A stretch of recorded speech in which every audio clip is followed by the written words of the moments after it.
Good folks, welcome to this celebration of me hitting the 5,000 subscriber count. First and foremost, I want to thank everyone for subscribing, for engaging, for giving me feedback. I really want to emphasize from the very start that I value and I respect and I appreciate all the feedback I get on videos. I hope that you see that I respond to what you tell me. I respond to criticism when it's constructive. I really value the feedback people give. I really value the corrections. So please, please, please never hesitate to leave feedback. Please never hesitate to leave comments. Please don't hesitate to be critical of the content I produce. I think, and I certainly hope that I respond well to constructive criticism and feedback, whether it's the nature of the content, whether it's things like the quality of the audio. You may have noticed the quality of the videos, the quality of the audio has improved over the years as people have given me feedback on how to address these kind of things. Things like the way I title videos. So in particular, I'll often give sort of early impressions of a game, but I don't like to call these reviews because people have this idea of a review as being quite a robust, deep dive into gameplay. And I don't like to call things a review until I've really played many, many hours of a game. So I'll often give early impressions, first impressions, midway through impressions without sort of calling it a review because I don't want to give that impression. I also try to develop content based on what I feel you would value. I don't just do reviews or playthroughs or unboxings. I try to cover what is needed by a game based on what's out there. So I don't like to do unboxings for games where there are already unboxings. If I see on YouTube that everyone's unboxing the same game, I won't do that. So iNapoleon is an example. I've still got it in shrink because when I got this, I got it a bit later than everyone else and there were already a dozen unboxings out there. I thought, well, what can I really add that is already on YouTube? When I feel that a game is heavy and complex with a difficult rulebook, I like to do primers and instructional guides. So I did this with GTS and with A Time for Trumpets and a couple of others. So when I feel that either a rulebook is difficult for people to get into, or it's a hard game that people are worried about diving into, or people are saying, I've got this, but too worried about learning it, I'll try to give those instructional guides.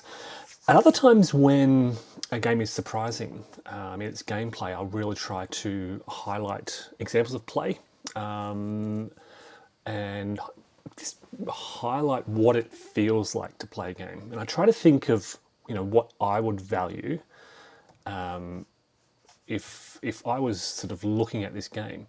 And for me, it's getting that sense of gameplay, getting the sense of what a game looks like. I also respond to what people like and what they don't like. So I pay attention to both number of views, but also likes and dislikes. And I feel like I've, pretty responsive to that.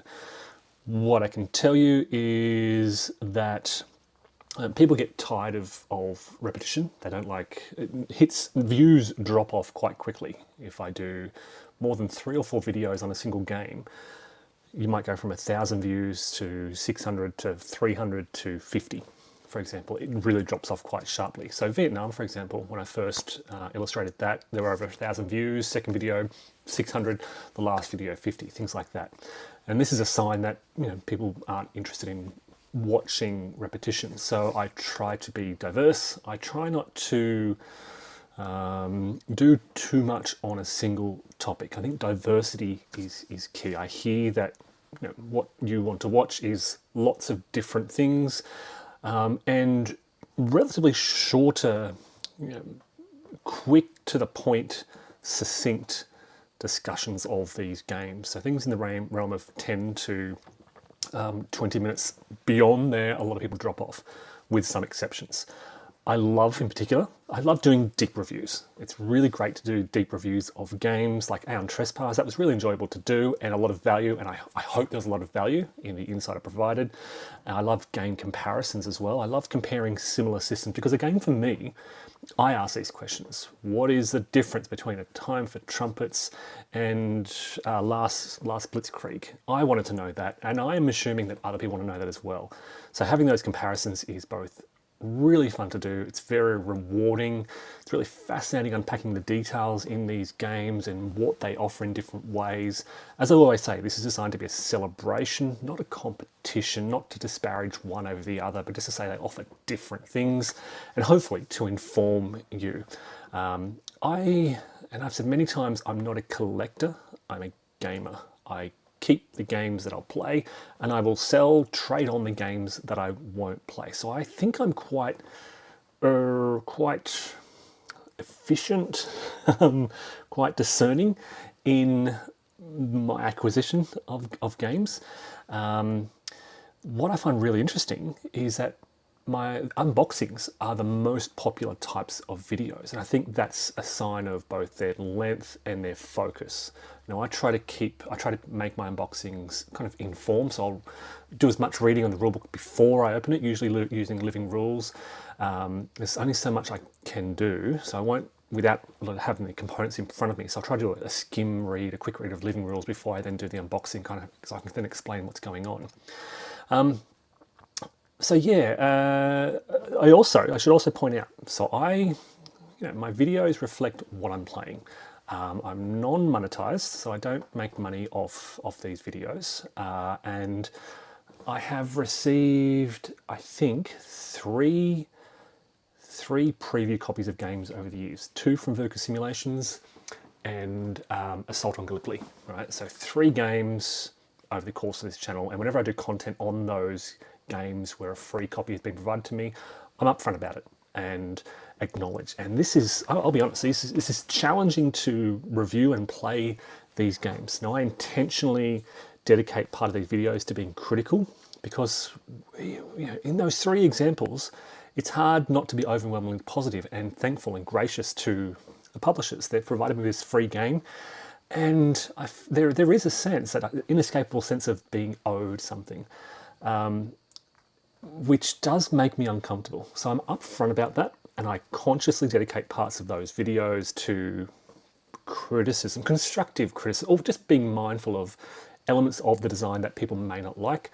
But it also puts me in an awkward position, and the vast majority, 99% of the videos, I've got close to 100 videos now, and fair to say, I think 99% of those are games that I've purchased for myself. And I actually, I don't want to say don't send me free games, send me free games, but there's a greater degree of freedom when I'm doing content on the games that I've paid for myself, because I have a good sense of what I like and what I dislike now, and I buy the games that I want to play. I will use my own money to do my research and spend and invest my money in the games that I think I'll enjoy and that I want to play. Now, because of that, I'm buying the games that I want to play, I'm buying the games that I think I'll like, and I'm creating content based on that. What that means is that I'm buying the games I want to play, I'm playing the games I want to play, I'm doing content on the games that I like. It means that generally 90% of my content is positive. And there's often a lot of criticism directed at content creators for being too positive. And I see that as well. I see some people are just, there's never any negative things they have to say about the game. In my case, I think a lot of that comes from the fact that I'm playing the games that I want to play. I'm not being paid. I'm not being pressured to create content. I'm not being given with these free copies. So that gives me, and I like that degree of freedom to play the games. So if you find that most of my content is positive, it's because I sincerely feel positive about the games, because I've invested my own money. 10% of my content is roughly 10% is negative or critical.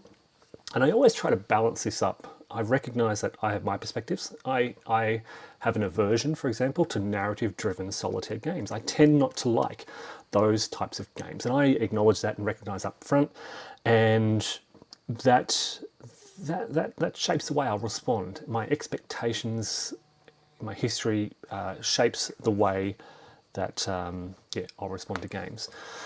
But at the same time, I recognize that that's just me, and that others enjoy the narrative experience or other aspects of gameplay, and I do try to highlight that. For the most part, I don't believe, I certainly hope that none of the games I've bought, even ones that I don't enjoy, I don't think they're bad games. I can't remember the last time I purchased a bad game. I'm really trying to think here. But yeah, I don't think I've really made a bad purchase. There are games that I haven't enjoyed, but that's not because it's a bad game. It's just because it hasn't hit my interest, or it hasn't met my expectations. You know, I was critical of Aeon Trespass Odyssey, but that is most certainly not a bad game. That's an amazing game, which I very much enjoy, but I can be critical at the same time. So I hope I strive to balance, you know, my positivity, my joy in playing these games with a degree of criticism to help inform people. I try to highlight, even when I recognise that things are amazing, I try to highlight aspects that people may not like. I try to bring that to the fore as well, to, I guess, alert and increase awareness on these elements. Yeah, so hopefully that will be I guess a staple of videos going forward. For the same reason, you know, if on the odd occasion, and I really can't think of any recent examples, if I buy and play a game that I don't like, let's say I get half an hour into the rules and I don't like it, I don't want to create content on it. I don't want to do the extra work to do a deep dive review or detailed gameplays. And that's just more me wanting to move on to something happier, wanting to move on to something better.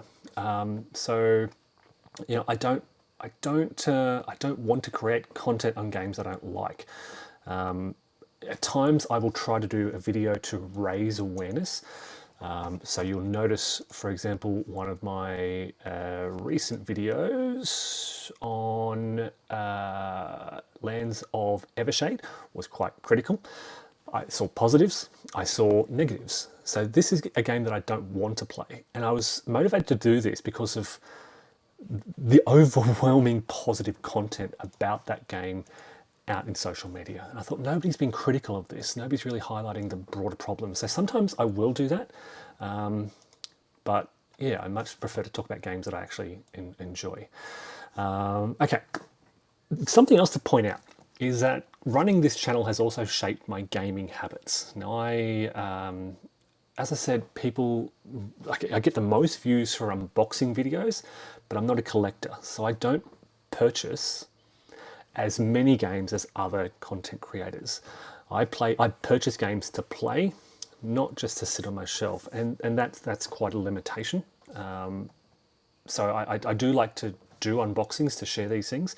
But the other aspect here is I like to play monster games. I love to have a game set up on the table and play it over hours and hours and hours.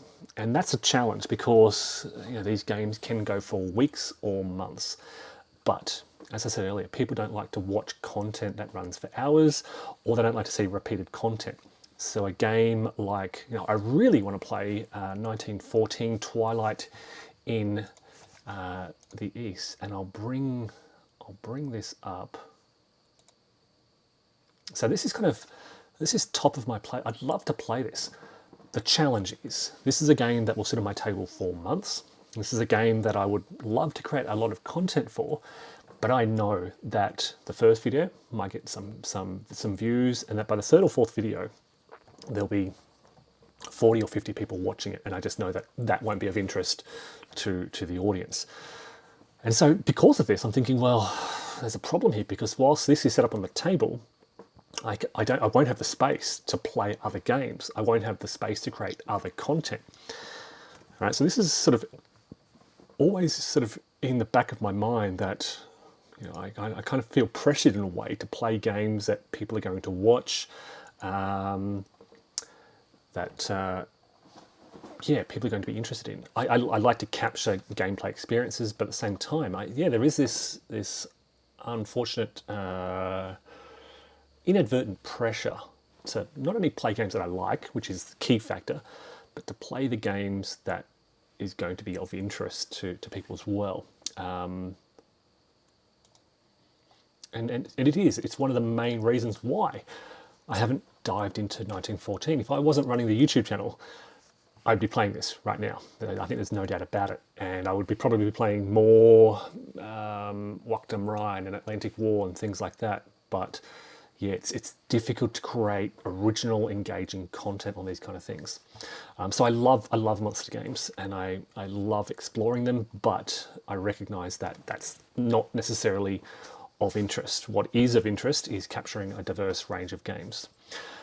I've also look, I'm always learning about my own tastes. I try different things. I've got SPQR and the Great Battles of Julius Caesar on the back here. I've kind of recognised over the last 12 to 24 months that I'm not getting as much enjoyment as I did in the past from tactical games, whether it's tactical on any level. Tactical World War II, Tactical World War One, Battles from the Age of Reason, La Bataille, operate battles on a tactical level. I just don't enjoy these as much as I have in the past. And so I've been leaning more towards operational and strategic level games. Even grand operational or grand tactical is good as well. But this is also shaping the games I play. So I'm sort of buying these games, SPQR, Great Battles of Julius Caesar, Blood and Roses background as well. But when I try to play them, when I start to play them, I'm just not enjoying them, so they get packed up pretty quickly. I also find that my plans fall apart really quickly. So IDJ had this 10-game plan for the year, which a lot of people are on board with, and I was very wary of doing that because I know that my tastes change so quickly. I might plan to play a game, it's what is it now? We're in November. I might plan to play a game in December. But by the time December comes around, my mind has changed, and I'm thinking, no, I want to play this instead. So I think my interests shift a lot. I can say right now that I want to get Napoli to the table. I want to play more Stalingrad 42. I want to play the 1914 series, but next week I might have a different feeling. So as much as I can plan things, as much as I can give some indication of what's coming in the future, yes, I can say I want to get Napoleon out. I think this has got to be top of my priority list because I've seen so many great videos on this, and it looks really interesting, and it's Ted Racer and GMT, and it looks great. So this has got to be top of my list of when I'm in the right mood, I'll play it.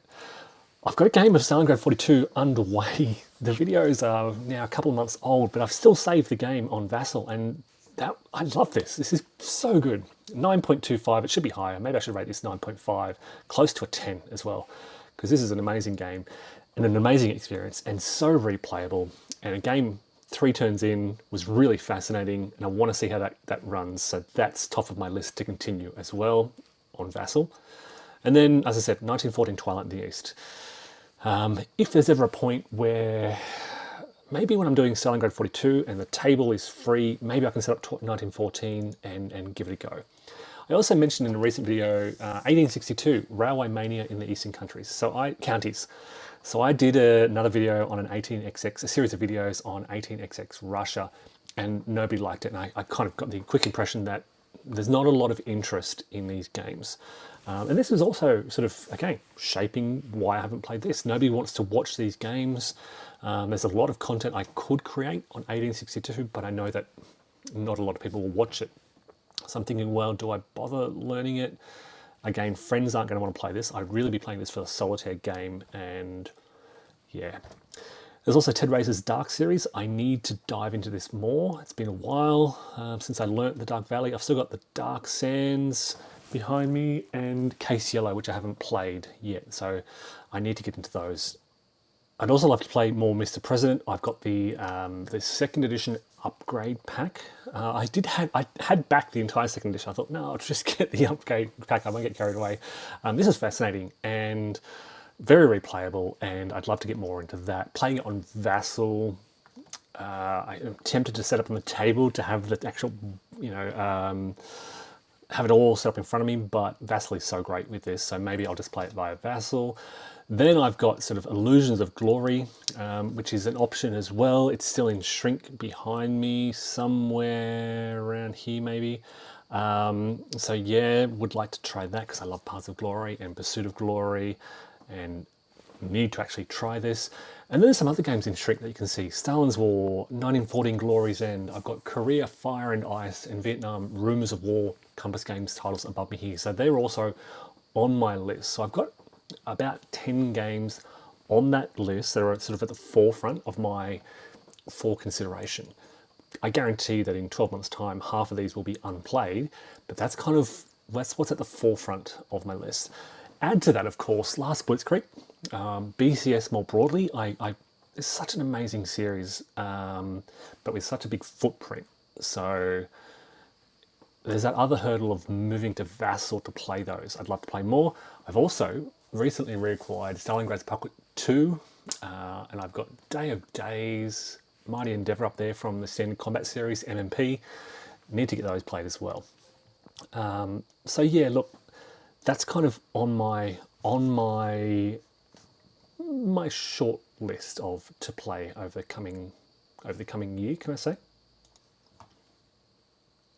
So as I said earlier, it's been a time for reflection. I've been going through, what are the most popular videos. My first video, 3 Days of Gettysburg, still remains the most viewed video.